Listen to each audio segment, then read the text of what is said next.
une des pires atrocités de l'histoire contemporaine. Aujourd'hui, des premiers coups de feu ont été tirés à Sarajevo. La guerre civile dans l'ex-Yougoslavie a fait environ 200 000 morts. La Bosnie m'a rappelé qu'une guerre n'est jamais réellement terminée. En 25 ans de terrain, je n'avais jamais encore vu une situation pareille. Aujourd'hui encore, les cicatrices ne se sont toujours pas refermées. En 1995, plusieurs combattants se sont portés volontaires. Parmi eux, Semin Rizvik.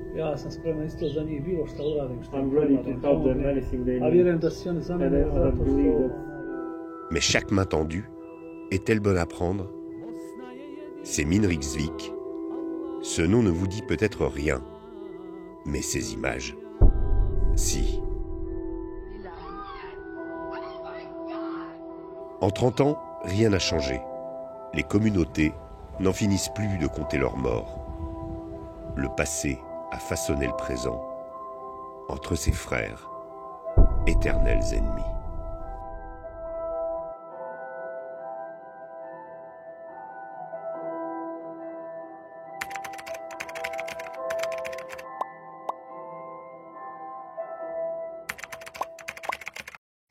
Bonjour à tous, chers abonnés d'Omerta.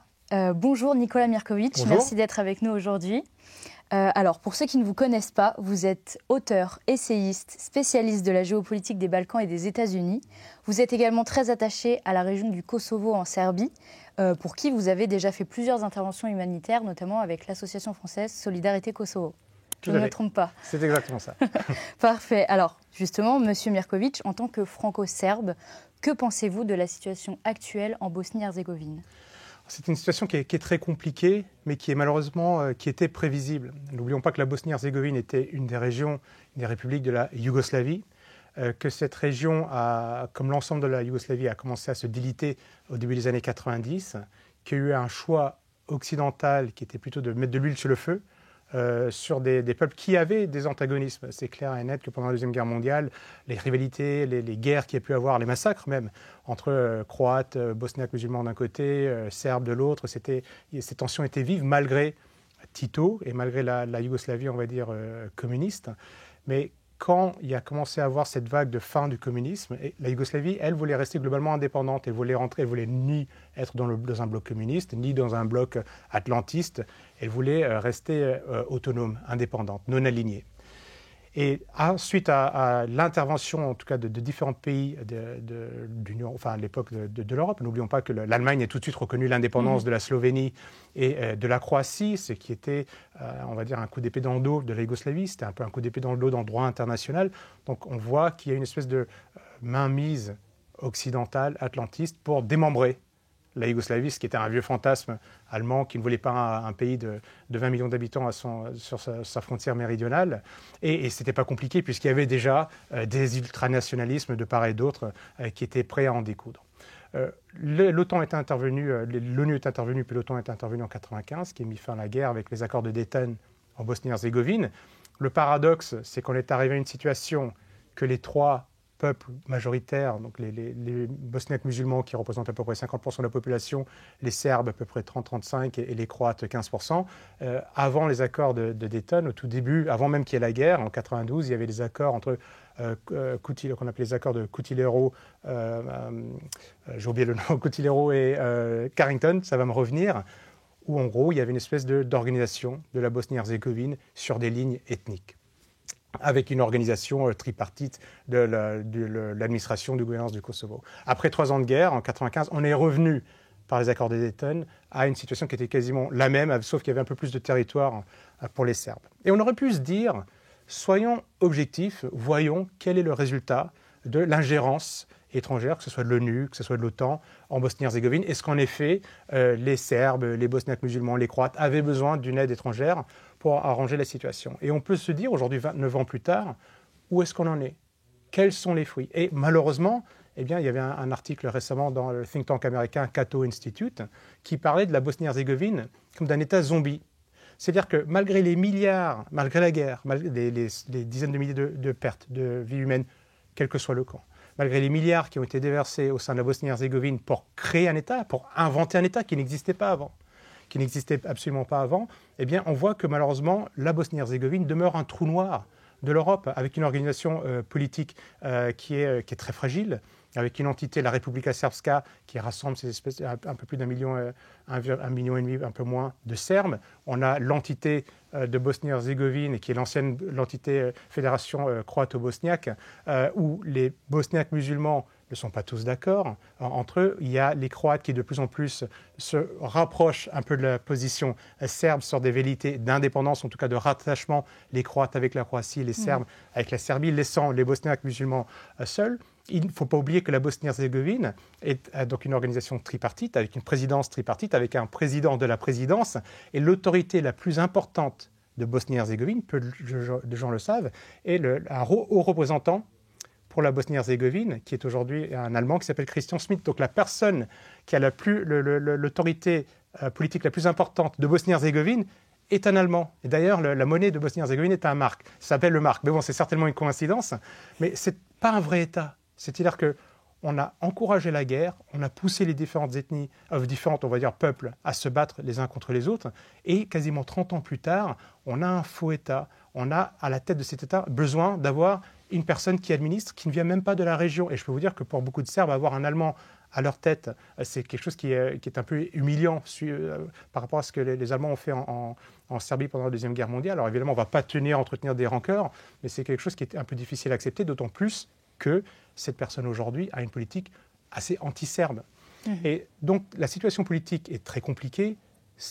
Les Serbes de la Republika Srpska, les Bosniaques et les Croates ne sont pas d'accord sur ce qu'est un Bosniaque aujourd'hui, sur ce qu'est la politique que devrait avoir la Bosnie-Herzégovine.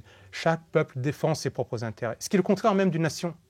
Ce qui montre que l'idée atlantiste de créer, d'inventer ce nouvel État en ça, même des Balkans, n'a pas fonctionné alors qu'ils avaient des moyens extraordinaires pour créer un État. On parle du nation building atlantiste et ce fameux article de Cato Institute qui vient de sortir parle de l'échec de ce nation building de la Bosnie-Herzégovine avec une politique qui ne fonctionne pas, un taux de fécondité qui est extrêmement faible, 1,3, plusieurs centaines de milliers d'émigrés bosniaques qui vont chercher le salut, l'argent, l'espoir, la paix, le confort ailleurs qu'en Bosnie-Herzégovine, des rivalités qui sont extrêmement importantes encore entre les différentes entités. La Republika Srpska, de plus en plus, affirme sa volonté de faire sécession. Et ce qui est amusant, c'est de voir que les arguments employés aujourd'hui par la Republika Srpska pour faire sécession sont les mêmes que ceux qui avaient été employés par les Albanais du Kosovo à la fin des années 90. Sauf que le Kosovo, pour différentes raisons, est un territoire qui a été historiquement serbe. Ce n'est pas une invention. Ça l'est devenu, mais en tout cas, c'était une région qui appartenait aux Serbes, et que tous les arguments qu'invoquaient les Albanais du Kosovo avaient été appuyés, avaient été soutenus par les atlantistes. Et aujourd'hui, quand les Serbes demandent la même chose, c'est-à-dire l'indépendance et peut-être le rattachement à la Serbie, eh bien, ces mêmes atlantistes qui ont favorisé la guerre au Kosovo disent que non, s'il est hors de question que les Serbes demandent leur indépendance, que les Serbes veulent leur autonomie, c'est quelque chose qui leur est insupportable. Et ça souligne cette politique de deux poids, deux mesures, d'hypocrisie, de mensonges que les atlantistes, que Washington et ses alliés à Bruxelles ont mené en Europe et ont mené dans le reste du monde, se retournent aujourd'hui contre eux. C'est-à-dire que tant qu'ils étaient tout-puissants, ils pouvaient mentir comme ils voulaient, ils pouvaient manipuler, il n'y avait personne pour leur faire opposition. Là, aujourd'hui, on voit que dans le monde multipolaire qui est en train d'émerger, c'est en train de changer. Pour revenir à la Bosnie-Herzégovine, on a donc ces antagonismes, et en plus, on a un phénomène qui est un peu inquiétant, c'est-à-dire que dans la partie musulmane, il y a une radicalisation de l'islam. Je rappelle que pendant la guerre de 92-95, tous les musulmans n'étaient pas du même bord, qu'il y avait une partie des musulmans, notamment je pense aux hommes de Fikret Abdic, qui étaient dans la République indépendante occidentale de Bosnie, étaient alliés des Serbes. Il y avait un islam modéré, islam hanafite des Balkans qui existait, et les Occidentaux ont misé sur l'islam plus radical. C'est-à-dire que ce sont les Américains qui ont fait venir des djihadistes d'Afghanistan et d'ailleurs en Europe pour se battre aux côtés des Bosniaques. Et ces djihadistes, quand ils sont arrivés, ils ont dit aux Bosniaques musulmans: vous ne pratiquez pas un bon islam, vous devez vous habiller comme ça, vous devez pratiquer votre foi de telle manière, vous devez aller dans tel type de mosque. Donc il y a eu une espèce d'islamisation radicale de la société, et ce n'est pas par hasard si aujourd'hui la Bosnie-Herzégovine et le Kosovo sont deux des plaques tournantes du djihadisme en Europe aujourd'hui. Les deux régions qui ont fourni le plus du djihadiste au Moyen-Orient par tête d'habitant sont les deux États créés par les États-Unis et les atlantistes en Europe. Donc il y a cet antagonisme extrêmement fort entre les différentes parties, ce djihadisme radical et un pays qui ne fonctionne pas, et qui est un État zombie, comme on le disait tout à l'heure, avec évidemment une conséquence assez néfaste, parce que c'est plus facile de rapprocher des peuples ensemble, les obliger à vivre ensemble, ou alors de les laisser avoir envie de vivre ensemble. Quand vous avez une société qui est prospère, qui est stable, on peut voir la situation par exemple en Suisse, vous avez des langues différentes, des coutumes différentes, des religions différentes, mais il y a une société qui est prospère, il y a des institutions profondes, donc ce n'est pas le cas en Bosnie-Herzégovine. Donc on est dans une situation qui est extrêmement délicate, qui est extrêmement fragile, dans un pays qui est globalement corrompu, qui est très pauvre, où il y a des trafics de toutes sortes. Le premier ministre bosniaque est en prison aujourd'hui. Vous me direz, la bonne chose, c'est que quand un Premier ministre est corrompu en Bosnie-Herzégovine, au moins il va en prison, peut-être qu'on pourrait en prendre de la graine en Europe de l'Ouest, mais la situation est extrêmement compliquée.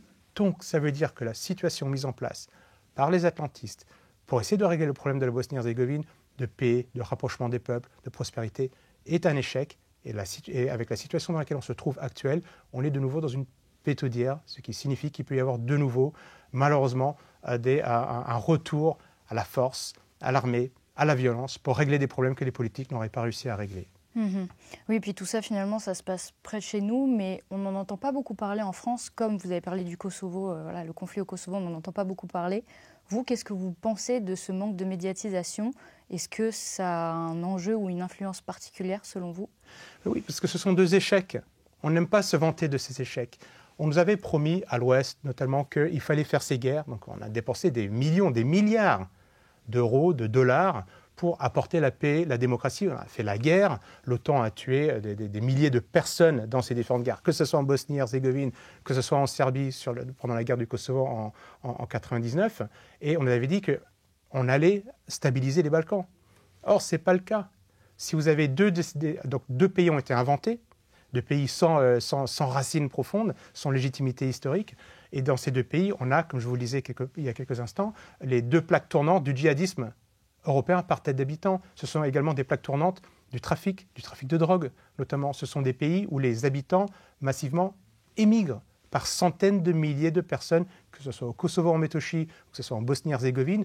Des centaines de milliers de jeunes partent parce que malgré les milliards qui sont investis sur place, il n'y a pas de retombées, il n'y a pas de ruissellement.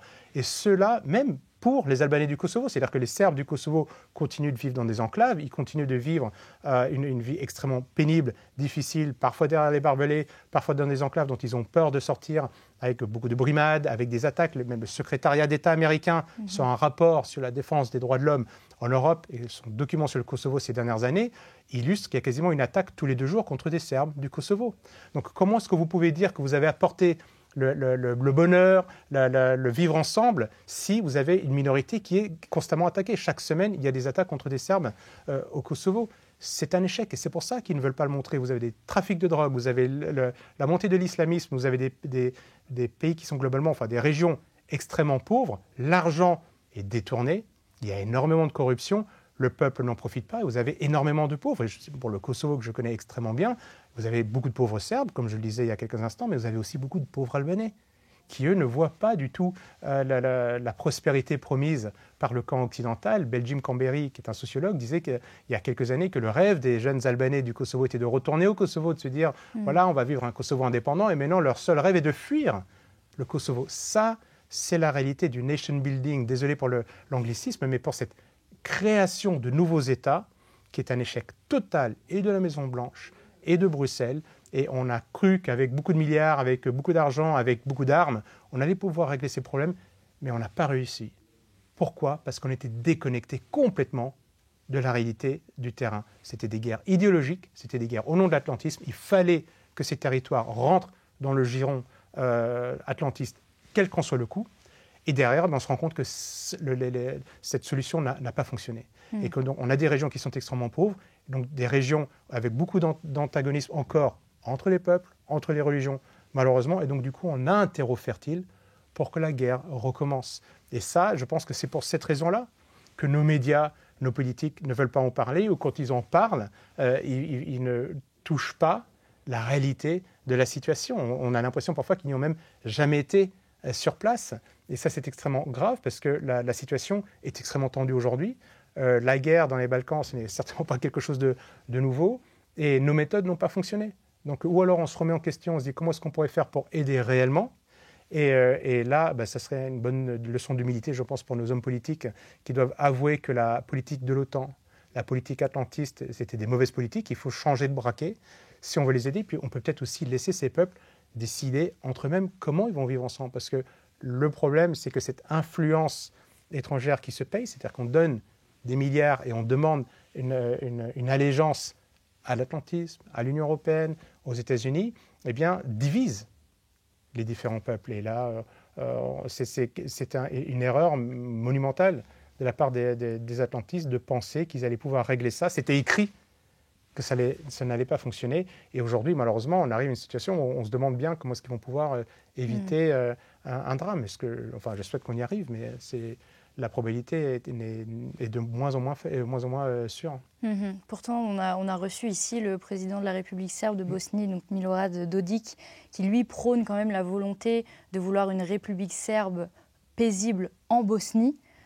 Que pensez-vous de ça? Est-ce que vous pensez du coup que c'est possible ou est-ce que ça semble compliqué au vu de la situation encore très conflictuelle qui est en Bosnie et qui s'alimente de jour en jour finalement? Je pense que cette demande est légitime. Les Serbes sont sur cette terre-là depuis le Moyen-Âge, comme les Bosniaques. N'oublions pas que les Bosniaques, c'est des Croates, mais essentiellement des Serbes qui se sont convertis à l'islam sous l'occupation ottomane. Donc on est vraiment, c'est même pas une guerre ethnique. Les médias parlaient parfois de guerre ethnique, c'est pas le cas. Ce sont des peuples frères, ils ont les mêmes coutumes, ils ont la même langue, ils ont des danses traditionnelles qui sont quasiment les mêmes. La religion est un facteur de différence important et qui a été aggravé suite à la politique de l'OTAN parce que l'islam hanafite des Bosniaques a commencé à devenir wahhabite et donc a tendance à se radicaliser.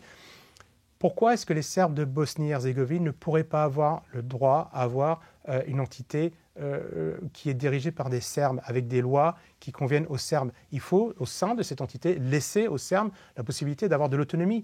Je pense que c'est extrêmement important, et il en est de même pour les Bosniaques musulmans. Là, on arrive dans une situation où on aurait plus ou moins promis aux Bosniaques musulmans d'avoir un pays où ils dirigeraient parce qu'ils sont une légère majorité par rapport aux autres.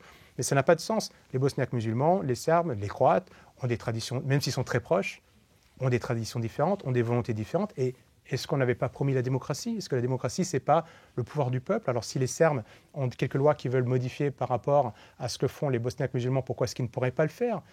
Et ceci, paisiblement, la seule chose que demande Dodik, c'est de respecter le droit du peuple serbe de vivre de manière un peu autonome, de plus autonome en tout cas, en République de Bosnie-Herzégovine, ou alors d'avoir l'indépendance et de se rattacher à la Serbie, qui est un droit qui est accordé à d'autres peuples.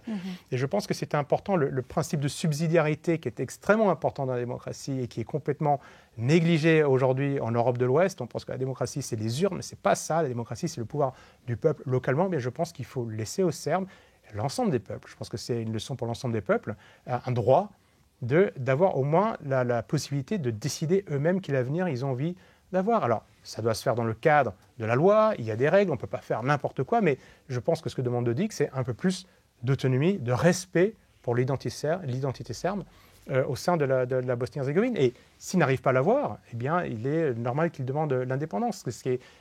Malheureusement, il ne faut pas oublier que la Bosnie-Herzégovine est une création nouvelle. Ce n'est pas un vieil État ou avec des problèmes fraternels qui doivent arriver. On a dit, voilà, vous allez faire un État qui s'appelle la Bosnie-Herzégovine et vous allez vivre ensemble. Ça ne marche pas. Ça ne marche pas. Donc, au bout d'un moment, il faut peut-être aussi se remettre en question et se demander, voilà, quelle est la meilleure façon de vivre au sein des Balkans pour ces différents peuples? Si on n'arrive pas à les forcer à vivre ensemble, est-ce qu'il ne vaut mieux pas avoir l'indépendance? Est-ce qu'il faut redécouper les territoires pacifiquement? Parce que si on ne fait pas pacifiquement, on va retourner à la guerre. On va retourner à la guerre. Et malheureusement, le terreau est fertile. Donc je pense que son droit est légitime. Malheureusement, les Bosniaques musulmans sont sous l'influence de Washington, sont sous l'influence aussi de certains pouvoirs, certaines puissances islamiques du Golfe. Et aujourd'hui, ils sont en train de jouer leur propre carte. Le problème, c'est qu'on ne joue pas la carte bosniaque. Un Croate, un Bosniaque musulman, un Serbe ont des visions différentes de ce que c'est qu'un Bosniaque.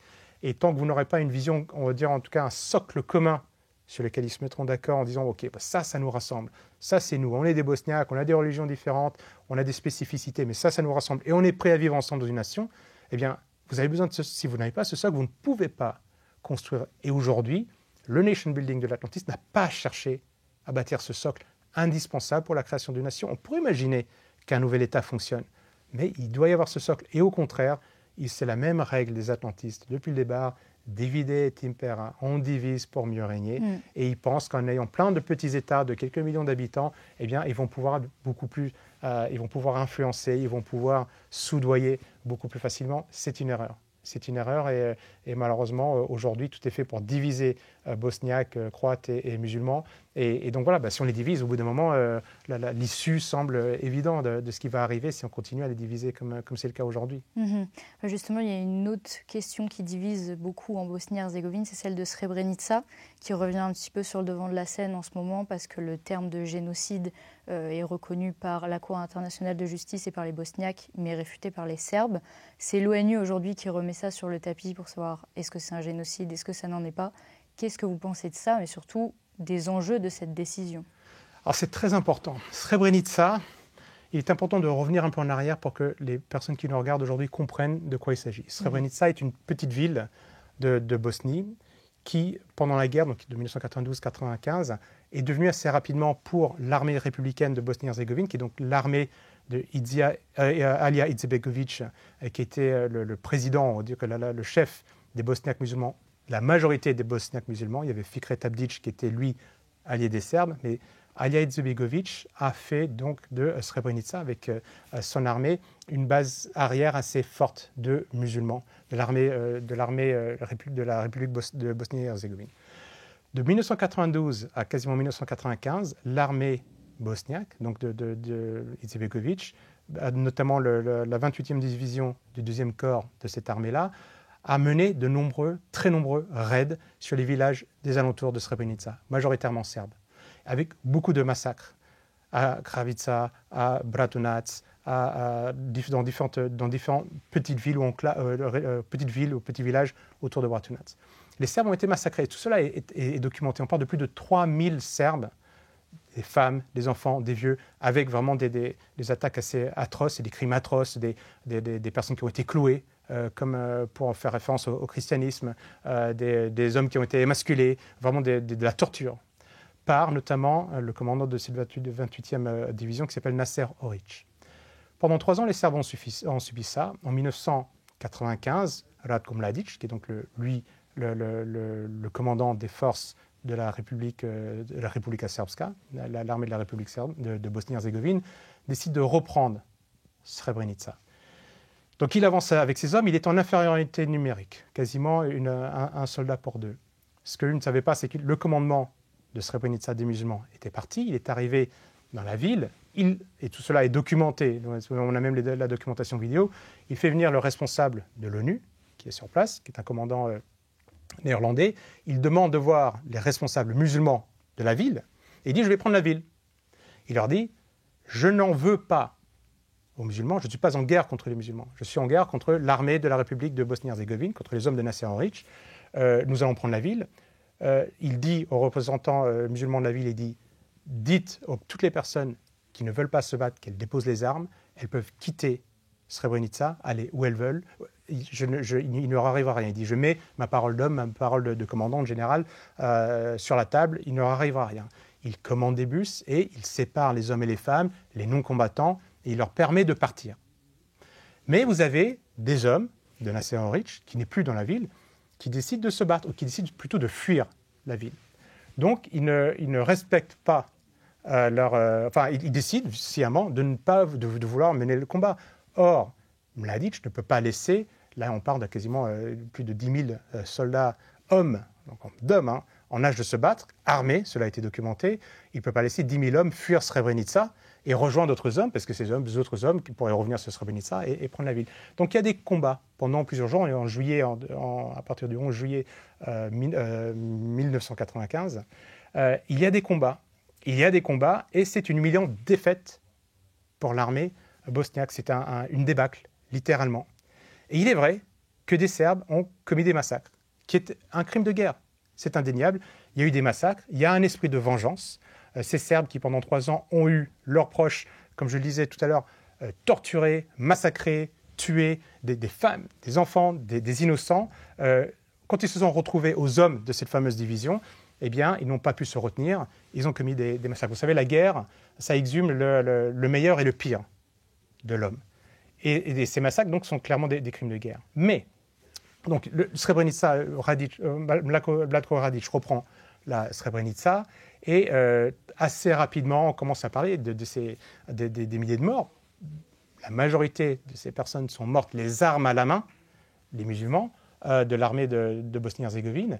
Et petit à petit, on va commencer à faire flotter l'idée le mot de génocide. Un génocide, c'est quand même une parole qui est extrêmement grave. Un génocide, qu'est-ce que c'est ? C'est un acte volontaire par lequel on veut supprimer un peuple, tout ou en partie, pour des raisons religieuses, ethniques, raciales. Comme je le disais il y a quelques instants, Ratko Mladić a séparé les combattants des non-combattants. Il a clairement dit qu'il n'en voulait pas à la population musulmane. J'ai rappelé aussi qu'il y avait des musulmans qui s'étaient battus du côté des Serbes. Et on emploie ce mot génocide. Et tout d'un coup, les médias s'emparent de ce mot. Ils disent « Regardez les Serbes, ce qu'ils ont fait à Srebrenica. C'est horrible, il y a un génocide. Il y a des milliers de morts. » Oui, mais il y avait une bataille. Il y a eu des massacres, mais il y a eu un massacre, ce n'est pas un génocide. Et très rapidement, dans la foulée, qu'est-ce qu'on a eu ? L'OTAN qui est venu bombarder les positions serbes en disant il y a un génocide, les Serbes ont repris Srebrenica. L'OTAN, qui est une organisation défensive, se met à bombarder les positions serbes. Vous avez en même temps l'armée croate en Krajina, aidée par des services militaires indépendants, on va dire des mercenaires américains, chasse 250 000 Serbes de Krajina, sans défense, qui doivent partir. C'est là un nettoyage ethnique. Il y avait déjà eu le nettoyage ethnique des Serbes de la région de Srebrenica. Là, en Croatie, il y a le nettoyage ethnique des Serbes de Krajina. Et très rapidement, les États-Unis, avec le reste de l'époque de l'Europe de l'Ouest, disent bon, on va signer les accords de Dayton. À partir du moment où on commence à parler de ce qui s'est passé à Srebrenica. Et c'est une position qui est très difficile pour les Serbes, qui étaient en train de remonter, donc du coup, et qui étaient en train en tout cas, qui avaient gagné cette position stratégique à Srebrenica. Ratko Mladić a été condamné par ça. Par le tribunal pénal international de Yougoslavie, on doit se rappeler que ce tribunal est un tribunal qui est financé essentiellement par des membres de l'OTAN. C'est-à-dire des pays qui n'ont sans cesse critiqué la Yougoslavie, qui n'ont sans cesse critiqué les Serbes, qui les avaient jugés avant même que la guerre ne commence. Bernard Kouchner, avec Médecins du Monde, avait affiché dans les murs de Paris des portraits de Slobodan Milosevic et des portraits d'Adolf Hitler, en disant « Regardez, on doit se battre contre la résurgence du nazisme », alors que Milosevic était un militant antifasciste. Il faut le faire quand même. Et que Milosevic a été 6 ans en prison à La Haye. Il y a eu 66 chefs d'accusation contre lui. Il n'a pas été condamné une seule fois, ni pour génocide, ni pour crime de guerre. Et il est mort en prison sans qu'on arrive à la fin de son tribunal. Le tribunal de Nuremberg, c'est 1 an pour trouver les coupables et pour les juger. Au bout de 6 ans, ils n'avaient toujours pas de quoi juger Slobodan Milosevic. Ratko Mladić, lui, a été emprisonné à La Haye. Et donc, du coup, ce tribunal a été financé par des pays membres de l'OTAN et par des organisations qui ne sont clairement pas des organisations objectives, comme la Fondation Carnegie, la Fondation Rockefeller, comme l'Open Society de George Soros. C'est-à-dire qu'on a des ONG soi-disant altruistes qui sont 100% atlantistes, qui ont été radicalement anti-serbes, qui financent les juges, qui vont, eux, condamner les Serbes. Alors que les Serbes soient condamnés pour des massacres, cela ne me choque pas. Il y a un droit de la guerre, il y a un comportement qu'on doit avoir, même si je conçois que ce soit très difficile de garder le sang, la tête froide quand sa famille a été massacrée et torturée. Il y a des choses qu'on ne fait pas à la guerre. Mais alors si les Serbes sont condamnés, pourquoi est-ce que les Bosniaques musulmans ne sont pas condamnés pour les plus de 3000 Serbes qui ont été tués aux alentours de Srebrenica? C'est-à-dire que le problème de Srebrenica, c'est qu'on ne parle que des crimes qui ont été commis par les Serbes. On oublie génocide en plus du coup. Et on emploie ce mot de génocide. On emploie, et Efraim Zourov, qui est le président du centre Wiesenthal à Jérusalem, dit on ne peut pas du tout employer ce mot de génocide. Il y a eu un comité international indépendant pour enquêter sur les souffrances de toutes les populations de Srebrenica entre 1992 et 1995, qui a été piloté par Gideon Greff, qui est un professeur, qui a été professeur à Vienne, à Miami, qui est un spécialiste de la Deuxième Guerre mondiale, un spécialiste des camps de concentration, un panel international qui a mené une contre-enquête et qui a complètement démonté l'enquête du tribunal pénal international pour les crimes en Yougoslavie. Ils ont dit que ce tribunal pénal financé entre autres par Soros et par les pays membres de l'OTAN, de regarder quasiment que des preuves qui avaient été apportées par la partie bosniaque, qui avait même des éléments qui paraissaient troubles. Que les Bosniaques les musulmans avaient mis 2 ans à fournir, qu'ils n'ont pas fait une véritable enquête, que des noms de personnes qui étaient sur la liste des morts à Srebrenica étaient des noms de personnes qui étaient soit mortes avant la guerre, soit qui étaient encore vivantes aujourd'hui. Donc c'est un travail qui a été bâclé. Ils disent, et Gideon Greff dit, il y a une certitude, c'est qu'il n'y a pas eu de génocide et qu'il faut faire attention de ne pas employer ce mot à la légère, sinon il ne veut plus rien dire. C'est-à-dire que, je pense que c'est le 22 août 1914, et les Français ont perdu 22 000 soldats. C'est le jour le plus noir, on va dire, de l'armée française. Donc est-ce que les Allemands voulaient commettre un génocide? Quelques années plus tard, 10 000 soldats allemands sont morts pendant une bataille. Est-ce que ça voulait dire qu'il y avait un génocide contre les Allemands? Il faut faire très attention avec les mots que l'on emploie. À aucun moment est-ce qu'il y a eu la volonté de détruire les musulmans, comme pour les raisons que j'exposais tout à l'heure, sauf qu'aujourd'hui, on remet ce mot sur le tapis parce qu'on a l'Occident, on va dire atlantiste, n'a pas fini de faire plier la Serbie, qui résiste encore. C'est un peuple têtu, qui résiste encore. Il a résisté aux Ottomans, il a résisté pendant 78 jours contre l'OTAN, et il résiste encore. La Serbie veut être un pays neutre. C'est un pays qui a le droit de ne pas imposer des sanctions sur la Russie si elle veut, de rentrer dans l'Union européenne si elle veut, de commercer avec le Mexique, avec l'Algérie, avec les Émirats arabes unis, de faire ce qu'elle veut comme nation souveraine. Les atlantistes ne veulent pas de ça et on sort ce mot de génocide qui est très dangereux pour plusieurs raisons, pour mettre la pression sur la Serbie, parce qu'après, si le peuple serbe devient un peuple génocidaire, eh bien, de nouveau, ça va être une pression terrible dans les Balkans. Et je peux vous imaginer le vivre ensemble si, au sein même de la Bosnie-Herzégovine, tout d'un coup, les Bosniaques musulmans disent « Ah, regardez, vous êtes le peuple génocidaire ». Certains vont demander certainement des droits, donc du coup, il va falloir payer pour ça, parce que le peuple a été génocidaire. Et surtout aussi, on rentre dans un jeu extrêmement dangereux, où des hommes politiques, donc vous avez des ambassadeurs des pays du monde entier qui ne savent même pas où Srebrenica se trouve sur une carte, qui ne savent même pas ce qui s'est passé à Srebrenica, qui vont être qui vont subir l'influence, notamment des États-Unis. Et ce qui est paradoxal, c'est qu'il y a aussi 3 pays majeurs qui soutiennent cette motion sont l'Allemagne et le Rwanda. Donc je pense qu'il y a mieux comme pays pour donner des leçons sur les génocides. Et vous avez malheureusement la France aussi, il y a Emmanuel Macron qui suit derrière, qui vont jouer de leur réseau d'influence pour encourager les pays qui n'y connaissent rien à voter dans leur sens. Qu'est-ce que c'est que ce monde où les politiques décident de ce qui est la vérité historique? C'est aux chercheurs de regarder, c'est aux historiens, c'est aux médecins légistes d'avoir une position là-dessus. Nous avons des spécialistes du génocide qui disent que ce n'est pas un génocide, et on va avoir des politiques qui vont dire que c'est un génocide. Et s'ils disent ça, on ne pourra plus rien dire. Ça sera un sujet clos, ça sera interdit d'en parler, ce qui est extrêmement grave pour la liberté d'expression, c'est extrêmement grave pour la recherche historique, pour le débat, et c'est extrêmement grave aussi pour la relation des différents peuples qui sont sur place. Parce qu'à partir du moment où il y en a un qui est désigné comme génocidaire, il va être extrêmement mal vu des autres, et c'est extrêmement injuste, alors que les Serbes ont été victimes, eux, on peut dire d'un véritable génocide en partie pendant la Deuxième Guerre mondiale, et que les peuples, que ce soit les Croates ou les Allemands, qui ont commis des crimes contre les Serbes ou les Yougoslaves de cette époque, il n'y avait pas que, ne seraient pas jugés pour ça aussi. Donc on ne va peut-être pas remonter dans le temps pour savoir qui a massacré qui, mais c'est un jeu dangereux, c'est un jeu extrêmement politique, et un jeu dans lequel il ne faut pas rentrer, et je pense que c'est extrêmement néfaste pour les Balkans. C'est mauvais pour les Serbes, mais c'est également mauvais pour leurs voisins. Et on a au contraire intérêt à faire en sorte que ces peuples vivent en harmonie, qu'il y ait une stabilité. Là, on met de l'huile sur le feu, et c'est un feu qui ne demande qu'à s'embraser. Justement, on revient assez récemment de Bosnie pour un documentaire justement là-bas. On a vu que les cicatrices de la guerre étaient encore très présentes, qu'il y a encore beaucoup de tensions. Il parle également aussi d'une potentielle entrée dans l'Union européenne de la Bosnie-Herzégovine. Qu'est-ce que vous pensez de ça? Est-ce que ça peut être une solution d'apaisement pour les conflits au sein de la Bosnie, mais aussi pour les Serbes de Bosnie? C'est pas facile. Que veulent les pays des Balkans avant d'entrer dans l'Union européenne? Ils veulent des budgets, ils veulent de l'argent, ils veulent des millions, ils veulent des nouveaux hôpitaux, ils veulent des autoroutes, ils veulent de l'investissement pour leur pays. Ça, c'est la première des raisons. Tout on va dire le package idéologique, quel que soit le camp croate, bosniaque, musulman ou serbe, personne ne veut du wokisme. Ça c'est sûr et certain. Et il y a beaucoup de choses de l'Union européenne que ces peuples-là ne veulent pas, ensemble. En tout cas, on peut dire qu'il y a une unité sur ce sujet-là. Pour autant, ils se disent que c'est peut-être un gage de stabilité.